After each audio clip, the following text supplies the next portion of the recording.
நம்ம சூலூரில் இருக்கிற பாப்பம்பட்டி பிரிவிலிருந்து வெறும் 4.5 கிலோமீட்டர்ஸில் இருக்கிறதாங்க நம்ம பீடம்பள்ளியில் இருக்கிற நொயல் ரெசிடென்சி. 6.2 ஏக்கராஸில் மிக பிரம்மாண்டமான சைட் தாங்க இது. இங்கே பார்த்தீங்கன்னா நார்த், ஈஸ்ட், சவுத், வெஸ்ட்னு 4 ஃபேஸஸ்லையுமே நம்மளுக்கு லேண்ட்ஸ் கொடுத்துட்ருக்காங்க. இங்கே பார்த்தீங்கன்னா 3 ஃபேஸ் இருக்குது. Phase 1, phase 2, phase 3. இந்த 3 ஃபேஸஸில் பார்த்தீங்கன்னா மொத்தமாக சேர்த்து 107 பிளாட்ஸ் இருக்குங்க. இங்கே gym facilities, playground facilities, stage facilities, இம்பார்ட்டண்ட்டான விஷயம் செக்யூரிட்டி ஃபெசிலிட்டிஸ், வாட்டர், எலக்ட்ரிசிட்டின்னு எக்கச்சக்கமான ஃபெசிலிட்டிஸ் நம்மளுக்கு கொடுத்துட்ருக்காங்கங்க. இங்கே இருக்கிற லேண்ட் வேல்யூ பார்த்தீங்கன்னா டே பை டே இன்க்ரீஸ் ஆகிட்டே போகுதுங்க.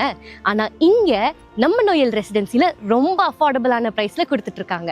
பக்கத்துலேயே நம்மளுக்கு மால்ஸ் இருக்குது, தியேட்டர்ஸ் இருக்குது, ஸ்கூல்ஸ் இருக்குது, காலேஜஸ் இருக்குது, எல்லாமே பக்கத்தில் வெறும் 5 கிலோமீட்டர்ஸ்குள்ளே இருக்குங்க. இப்படிப்பட்ட ஒரு கோல்டன் ஆப்பர்ச்சுனிட்டியை நீங்கள் மிஸ் பண்ணுமா? இப்போவே வந்து வாங்குங்க நம்ம நொயல் ரெசிடென்சியில். For more details contact this number.